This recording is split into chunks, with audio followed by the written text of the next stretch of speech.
Welcome back to the Lucky 13 pod. I almost forgot the name of our podcast. How about you're that? Getting old. Welcome back to the Lucky 13 podcast, where we talk about all things people and profit. I am one of your hosts, Mike Lantz. And I am Josh Hauser, and we have no idea what we're going to talk about yet today, which I absolutely love. Those are my favorite ones. Yeah. And my job right now is to ask the lead-in question. And so my lead-in question is, and we talked about this last year, so I'm going to lead back into it this year a little bit. Okay. But weddings, this was on the news yesterday, weddings and Saturdays during the fall. Okay. Are they legal or not legal? You got a daughter who's engaged. I have one just got engaged. Should you be allowed to have a wedding on a Saturday during college football fall? That's a fantastic question, and it's funny that you bring that up because it has been a topic of conversation because my daughter and her fiance did announce their wedding date, which is September 19th, 2026, which if it lines up the way things are this year, will likely be IU's first Big Ten game. Oh, okay. Which, and it's How you at feel about that? Well, it's going to be really, really tough. I might be a little late for the wedding. Yeah. I'm hoping for a noon game in Bloomington, and I got to tell you the story though. So, great friend of mine, Rich Cherry. Shout out to Rich Cherry. I recruited Rich when I was at Defenders. Recruited him in to become our new chief technology officer, chief information officer, and we. This was years and years and years ago. So we've been great friends. Our families grew up together. We vacationed together, the whole thing. Well, he is a diehard Georgia Bulldogs fan. Okay. Okay. Well, he went to Georgia. Yeah. Diehard. Well, he has an uncle who has never missed a Georgia football game, home or away, like in 30 years, something crazy. I'm picturing three teeth.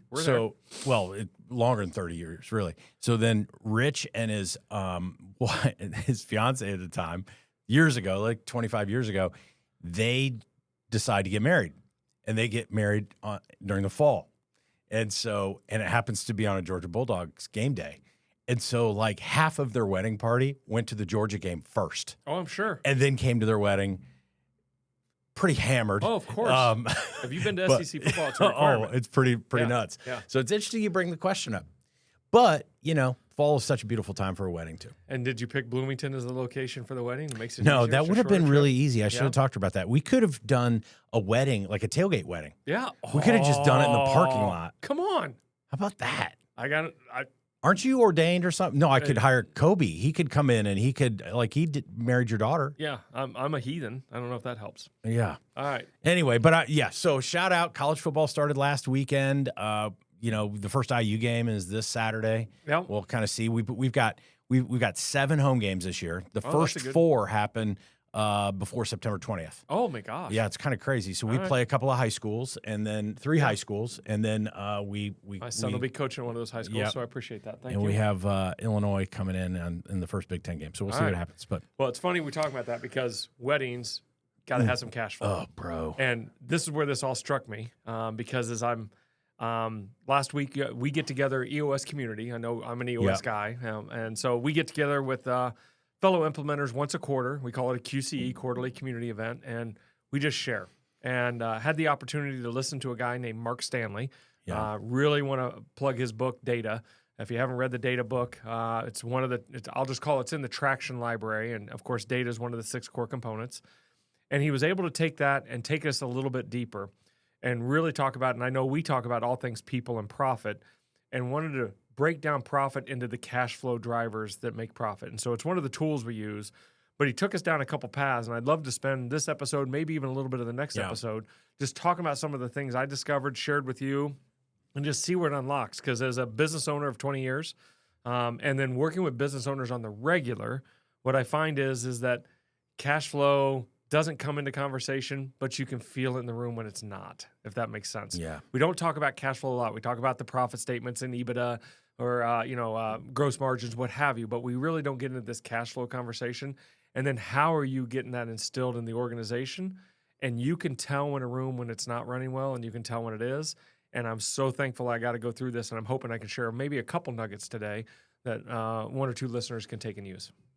I think it'd be really great. And some of the pre-stuff that you sent me really makes it simple. And I think sometimes organizations think they're crazily unique, Yep. and they get all complex with a lot of their finances and all that. But you talked about really there being 5 numbers Yep. that Mark Stanley really talks about as being the most important 5 numbers, and this really should be your scorecard. So share. I mean, let's just start with the 5 numbers. These 5 numbers aren't going to be like new numbers to our listeners, but what are the 5? Let's just start. First of all, revenue. Yeah. And think about when revenue is up or revenue is down, there should be a direct correlation that we can tie it someplace. If you don't have a scorecard that just doesn't track just revenue coming in, just the money that's supposed to be coming through the door, then we're missing an opportunity there. The problem is that not everybody understands how they affect revenue. So that'll be a conversation we'll have later as we go through. Next, just go make it easy. COGS. Cost of goods, what's it going to cost us to, let's just use candy bars as this reference. If we have to make candy bar, what's it cost to make the candy bar, wrap it up, and get it sold? Yeah. It's very simple. And so you can make some effects or see some distractions happen from that. Yeah. And so candy bars, yes. And then in my business, the HR consulting side of things, we sell labor. Yeah. Right. And so Correct. what the biggest piece of my COGS line is the cost of labor of the people that actually go out and partner with our clients. Correct. And we should be tracking that. Sure. It is an obvious that if something's going wrong there, that there's either a lever to pull or an obstacle that we haven't dealt with yet. Does that make sense? Yeah. So revenue minus cost of goods sold equals Go gross ahead. profit. Gross profit. Yeah, gross profit. Just know what that is and know what that margin is. If we can know what that, and when the margin's shrinking, okay, what do we have to go do? When the margin's expanding, what's happened? So many people just, I don't want to call it blind luck, but they make a plan in January and then they don't investigate and audit that plan as they go through. And the CFO just ends up, or the accountant just ends up giving them the numbers back, and they're not giving them what actions those numbers are telling them to take. And so I want you to think about each one of these 5 that we talk about have a spider web of connections that can go to that. Yeah, and I think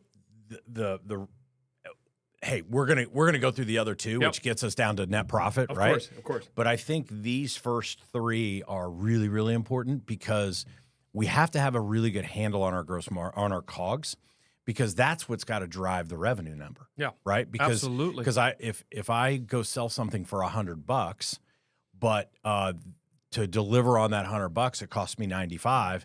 That gives me very little wiggle room below the gross margin line to do anything, right? Yeah, this is Michael Scott Paper Company at this point, right? Yeah. And lowest prices in town.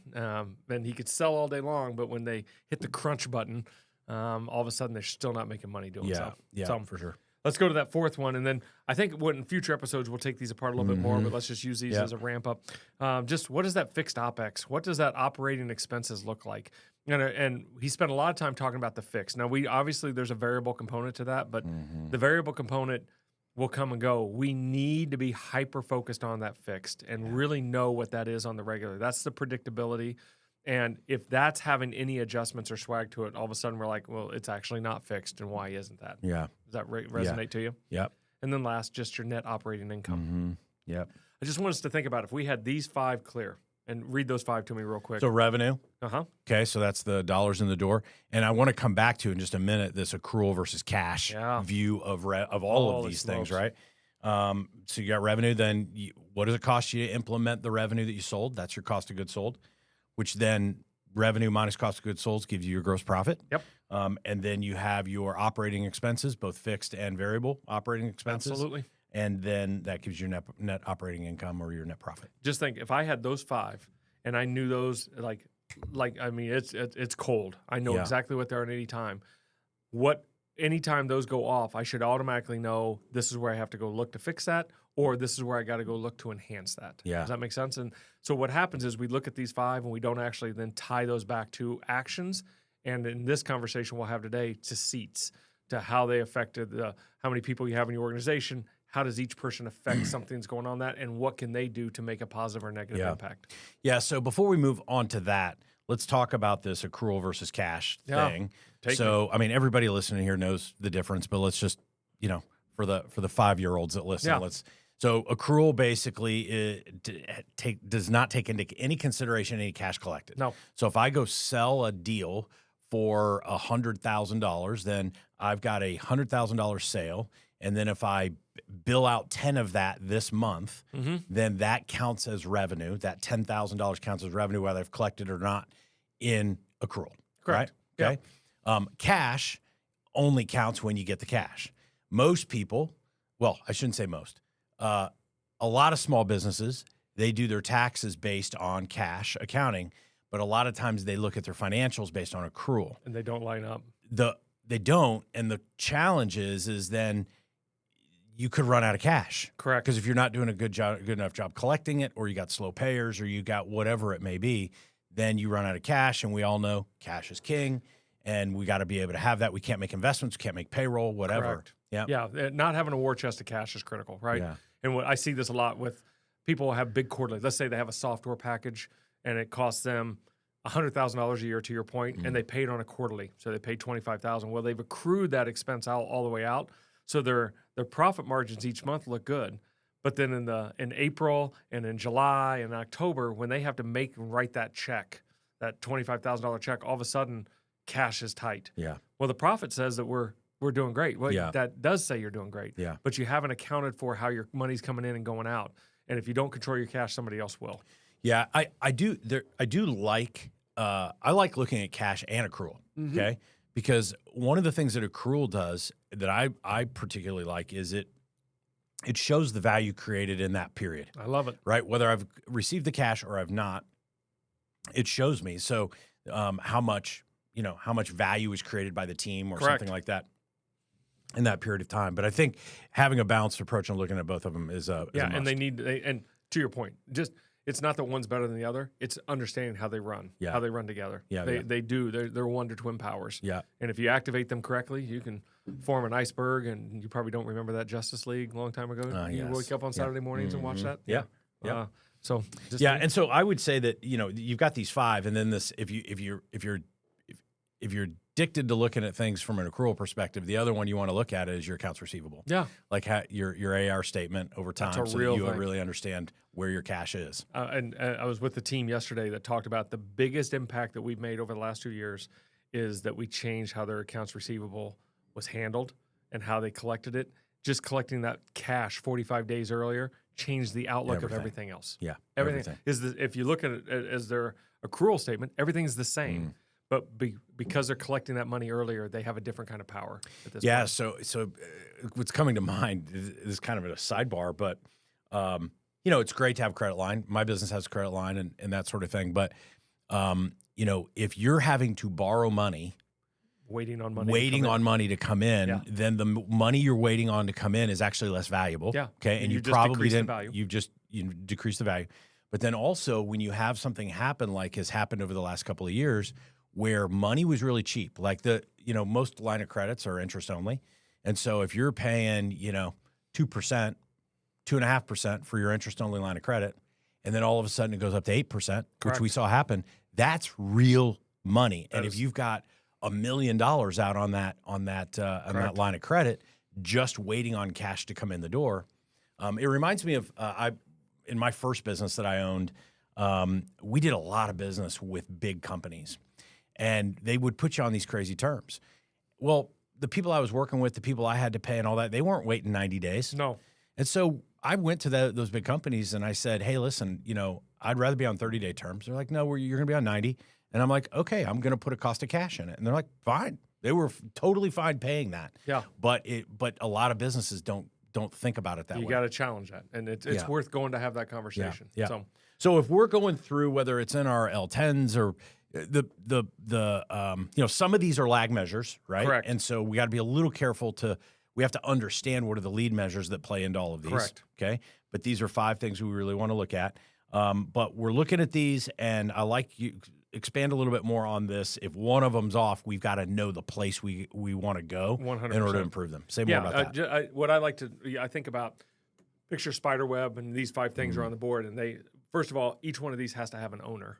So who owns revenue? Does that make sense? That's the missing component that we a lot of times do as we look at our finances. Who owns revenue? Who owns, some people call it budget, but who owns those fixed expenses, really understands how money's coming in and coming out on that side. And so think about those 5 and any other lagging measures that actually create a leading indicator, if that makes sense, has to have an owner. And so you got to name the owner. And so one of the things I do like about EOS is anything you put on a scorecard, there's a name that goes next to it. I own that number. Yeah. And when that number's off, it's my job to do the work to go find out what is causing that. Yeah. And just by ownership, I want to know what's causing that before I ever walk in the room. I'm not going to walk in the room and all of a sudden see my number in red and be like, I don't know what's happening. Yeah. That ownership. And I think when you have shared ownership, like a lot of people own different numbers, then that's a problem too. Oh my gosh. You know why God made your hand like only that big? No. Because it fits around a neck. Like I did not know that. Yeah. But you got to know, I jokingly say you got to know the throat to choke, right? Yeah. And so like in my organization, revenue is owned by Amber. I love it. I sell, Chris Mills sells, Yep. Everybody sells, but the revenue number, it's got Amber Field's name out to the side of it. Cost of goods sold, that number has got Chris Mills out to the side of it because she manages the team that executes the work that we do. And so gross margin, is just a function of those two things. Yeah, okay, so absolutely. So nobody really owns the gross profit number. The two inputs to the gross profit number are owned by somebody. If gross profit number's off, you're going to the two inputs. Yeah. I own the operating expense number. Yep. And I own the net operating income. And just by being clear on that, and then knowing that, okay, not only do I own it, I own what are the levers to pull to get it to flow faster or to shut it down because it's operating either way, and knowing what's causing it.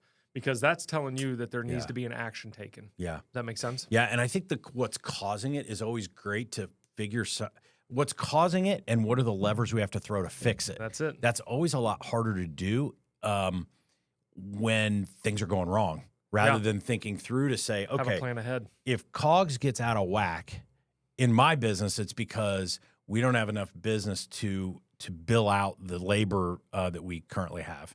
And so if COGS is out of whack, then we have to sell more. We have to potentially reduce some people's hours. We know the levers that we can throw. Yeah, correct. On those. Yeah. Yeah, it's funny. Just for poops and giggles, when you look at this, I'll just use one for example. Poops and giggles? Poops and giggles. Okay. When you have 8 kids, every time they poop, they giggle. All right. And sometimes me too.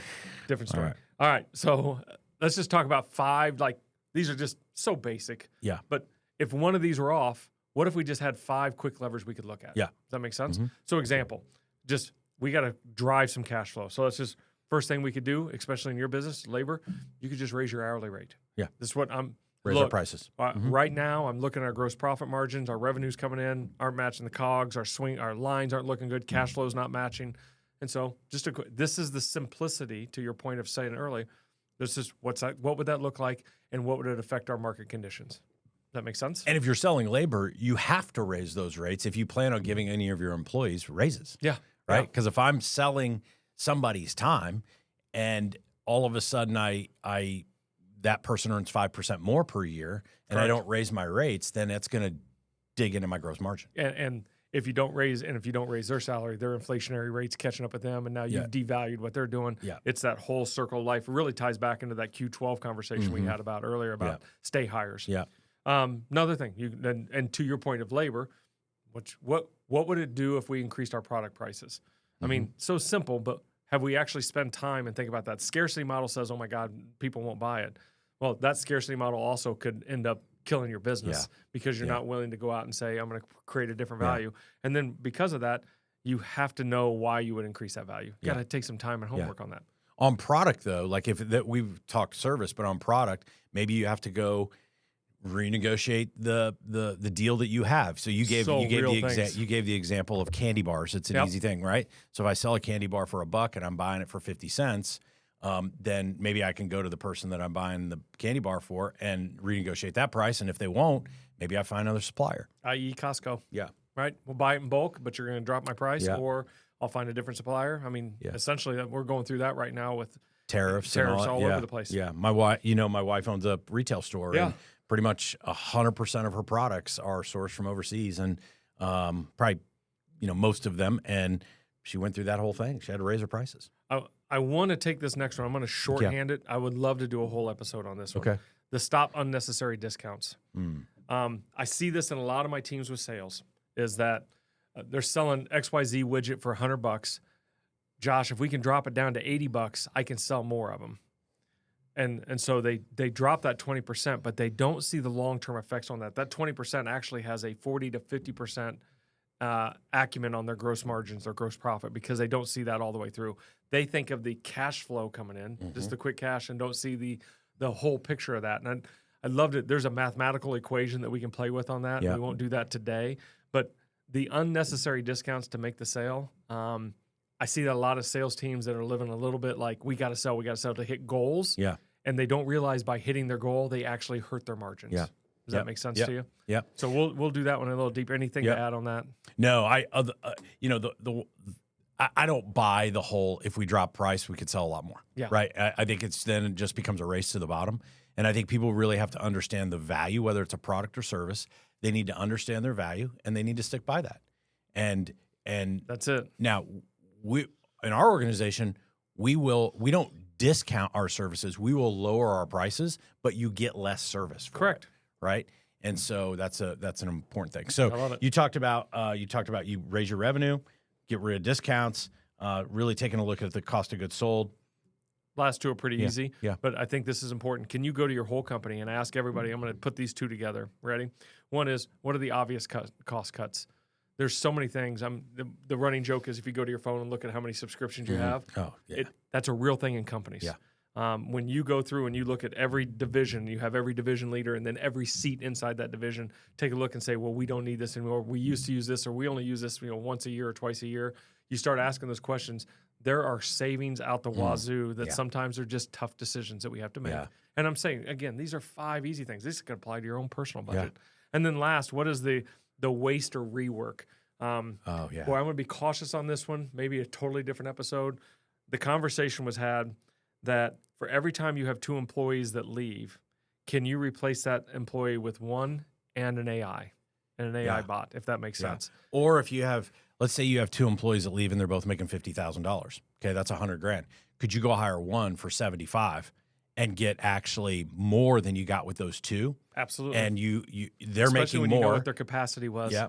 They're making more, and then you're putting $75,000. Yeah, and now you've hired an up-level person. Yeah. You can create bonus schedules that can get them back to the same 100 you paid and get more production out of it. And so I know these are 5 simples. These are just, they drive so fast. They're just starters. Yeah. What if you just took those 5, laid them on the board, and had the conversations with your leadership team, and then said, okay, now what next? Yeah. Yeah. So before we wrap this episode up, and we'll continue some conversations on this in the next one as well. But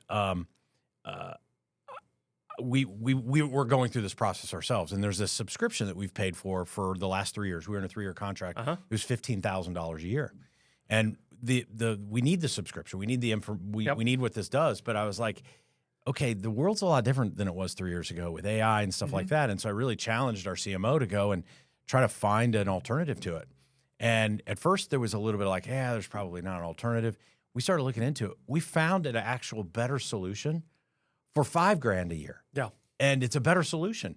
And I would just challenge everybody as you're going through this is, especially with AI right now, there are solutions that you have no idea are out there that will save you a tremendous amount of money. Correct. And so that's kind of the place that we're really in, is whenever we're coming up on a renewal, we're going out and we're finding alternative solutions that are either better or at least equal to and save us money. So here's what I think everybody should walk away with as we wrap this up. If you're not doing it already, sit down with your entire team, or like we disclose all of these things: revenue, COGS, gross profit, operating expense, and net operating income to our entire team. Yep. But if you don't buy into the game of business, the great game of business idea, the Jack Stack great game of business, who can you go through this with? Correct. And get rooted in your numbers, research your industry to understand what are the appropriate ranges you should be in on 100%. Things like COGS and gross margin and things like that. And that's not difficult work to do. No, it's not. And set some targets to improve them, even if it's improving them by 1 point. Yes. In each area. Start there. Just make a few improvements, and then look at the 5 things that you kind of unpacked around how to increase revenue. Yeah, I'd love it. Love it. Good. Let's follow Great up next combo. time.